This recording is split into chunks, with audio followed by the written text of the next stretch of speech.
Assalamualaikum warahmatullahi wabarakatuh. Perkenalkan, nama saya Arumandasari Latifah, NIM 19520000010 dari PGSD 7A yang akan mempresentasikan hasil kerja saya, yaitu pemahaman kurikulum 2013. 1. Definisi kurikulum 2013. Kurikulum 2013 atau K13 adalah kurikulum yang berlaku dalam sistem pendidikan Indonesia. Kurikulum ini merupakan kurikulum tetap diterapkan oleh pemerintah untuk menggantikan kurikulum 2006 yang sering disebut sebagai kurikulum tingkat satuan pendidikan yang telah berlaku selama kurang lebih 6 tahun. Kurikulum 2013 masuk dalam masa percobaannya pada tahun 2013 dengan menjadikan beberapa sekolah menjadi sekolah rintisan. 2. Ciri-ciri atau karakteristik kurikulum 2013. 1. Mengembangkan keseimbangan antara pengembangan sikap spiritual dan sosial, rasa ingin tahu, kreativitas, kerjasama dengan kemampuan intelektual dan psikomotorik. 2. Sekolah merupakan bagian dari masyarakat yang memberikan pengalaman belajar terencana, di mana peserta didik menerapkan apa yang dipelajari di sekolah ke masyarakat dan memanfaatkan masyarakat sebagai sumber belajar. 3. Mengembangkan sikap, pengetahuan, dan keterampilan serta menerapkannya dalam berbagai situasi di sekolah dan masyarakat. 4. Memberi waktu yang cukup leluasa untuk mengembangkan berbagai sikap, pengetahuan, dan keterampilan. 5. Kompetensi dinyatakan dalam bentuk kompetensi inti, kelas yang dirinci lebih lanjut dalam kompetensi dasar mata pelajaran. 6. Kompetensi inti kelas menjadi unsur pengorganisasi atau organizing elements kompetensi dasar, di mana semua kompetensi dasar dan proses pembelajaran dikembangkan untuk mencapai kompetensi yang dinyatakan dalam kompetensi inti. 7. Kompetensi dasar dikembangkan didasarkan pada prinsip akumulatif, saling memperkuat atau reinforced, dan memperkaya atau enriched antar mata pelajaran dan jenjang pendidikan atau organisasi horizontal dan vertikal.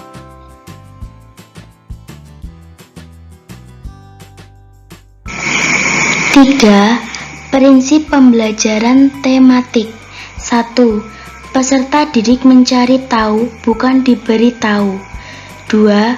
Fokus pembelajaran diarahkan kepada pembahasan kompetensi melalui tema yang paling dekat dengan kehidupan peserta didik. 3. Terdapat tema yang menjadi pemersatu sejumlah kompetensi dasar yang berkaitan dengan berbagai konsep, keterampilan, dan sikap. 4. Sumber belajar tidak terbatas pada buku. 5. Siswa dapat bekerja secara mandiri maupun berkelompok sesuai dengan karakteristik kegiatan yang dilakukan. 6. Guru harus merencanakan dan melaksanakan pembelajaran agar dapat mengakomodasi siswa yang memiliki perbedaan tingkat kecerdasan, pengalaman, dan ketertarikan terhadap suatu topik. 7. Kompetensi dasar, mata pelajaran yang tidak dapat dipadukan dapat diajarkan tersendiri. 8. Memberikan pengalaman langsung kepada siswa atau direct experience dari hal-hal yang konkret menuju ke abstrak. 9. Pembelajaran tematik yang dirancang dalam silabus bukan merupakan urutan pembelajaran, melainkan bentuk pembelajaran untuk mencapai kompetensi dasar. Guru dapat melakukan penyesuaian. 4. Tahapan implementasi kurikulum 2013 ada 3. 1. Pengembangan program. 2. Pelaksanaan pembelajaran. 3. Evaluasi. 1. Pengembangan program mencakup program tahunan, semester, atau catur wulan, bulanan, mingguan, dan harian. Selain itu, ada juga program bimbingan dan konseling atau program remedial. 2. Pelaksanaan pembelajaran. Pada hakikatnya, pembelajaran adalah proses interaksi antara peserta didik dengan lingkungannya, sehingga terjadi perubahan perilaku ke arah yang lebih baik. 3. Evaluasi.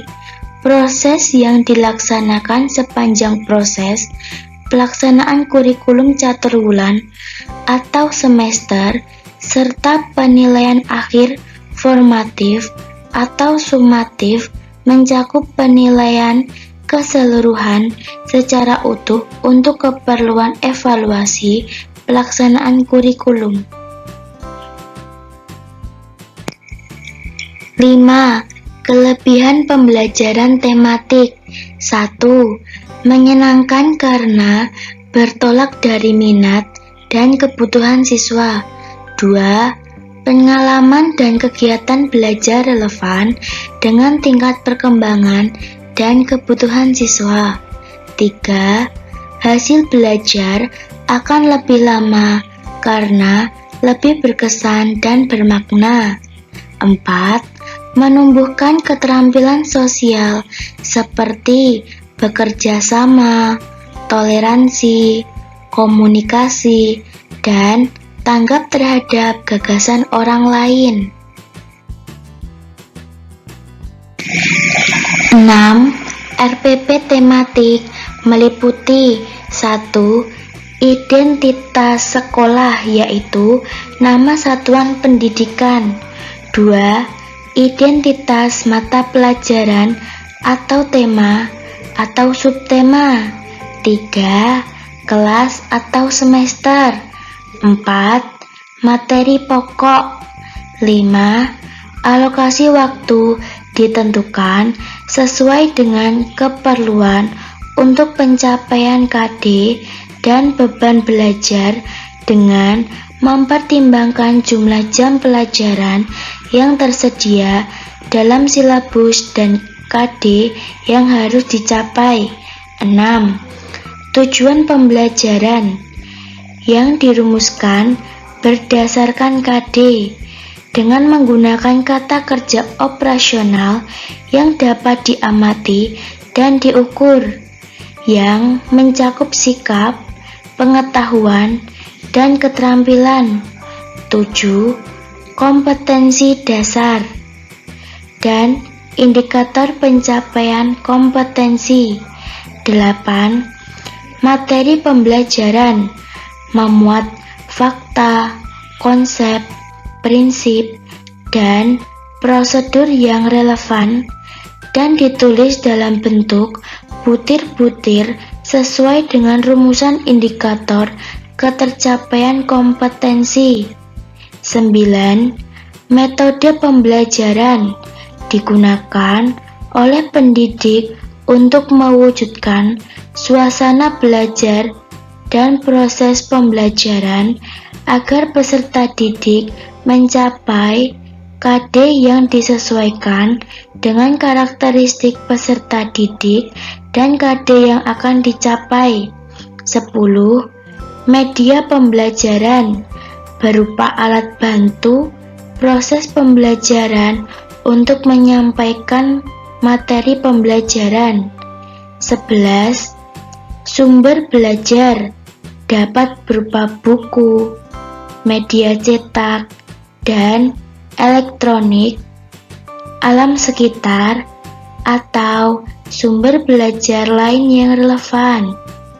12. Langkah-langkah pembelajaran dilakukan melalui tahapan pendahuluan, inti, dan penutup. 13. Penilaian hasil pembelajaran. 7. Pendekatan saintifik. Pendekatan saintifik atau scientific approach adalah model pembelajaran yang menggunakan kaidah-kaidah keilmuan yang memuat serangkaian aktivitas pengumpulan data melalui observasi, menanya, eksperimen, mengolah informasi atau data, kemudian mengkomunikasikan. 8. Model pembelajaran saintifik meliputi 1. Model pembelajaran berbasis masalah atau PBM. 2. Model pembelajaran berbasis proyek atau PBP. 3. Model pembelajaran penemuan. 4. Model pembelajaran inquiry.